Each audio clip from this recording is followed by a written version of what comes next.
तुमच्याकडे नागपंचमीला काय नैवेद्य करतात? आमच्याकडे कानवले करतात. नागपंचमीला काही भाजायचं नसतं, तळायचं नसतं, म्हणून आम्ही उकळून कानवले करतो. तर चला मी तुमच्यासोबत रेसिपी शेअर करते. गव्हाच्या पिठाचे छोटे छोटे उंडे बनवायचे, मग त्याची चांगली लाटी लाटून घ्यायची आणि मग त्याच्यावरती पुरण ठेवायचं. चारही बाजूनी कोपरे दुमडून घ्यायचे आणि त्याच्यानंतर आपले कानवले तयार आहेत. पातेल्यात पाणी गरम करायचं, त्यावरती चाळण ठेवायची आणि त्याच्यावरती पानं ठेवून त्यावरती कानवले ठेवून 10 ते 15 मिनटं चांगले उकडून घ्यायचे. पूर्वी पाणी टाकून त्याच्यात गव्हाचा काठ टाकून मग कानवले उकडवले जायचे, पण आता पद्धत बदलली आहे. आता चाळणीत उकडवले जातात.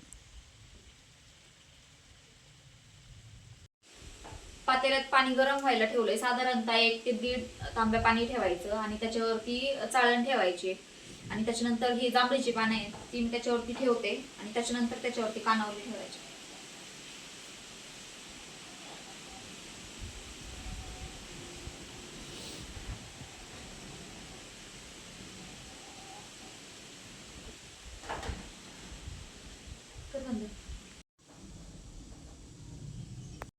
उकडल्यानंतर आपले कानवले तयार आहेत. तुम्हाला हा व्हिडिओ कसा वाटला हे मला कमेंट करून नक्की सांगा आणि नागपंचमीचा पूर्ण व्लॉग आपल्या यूट्यूब चॅनलला येतोय, तो सुद्धा नक्की बघा.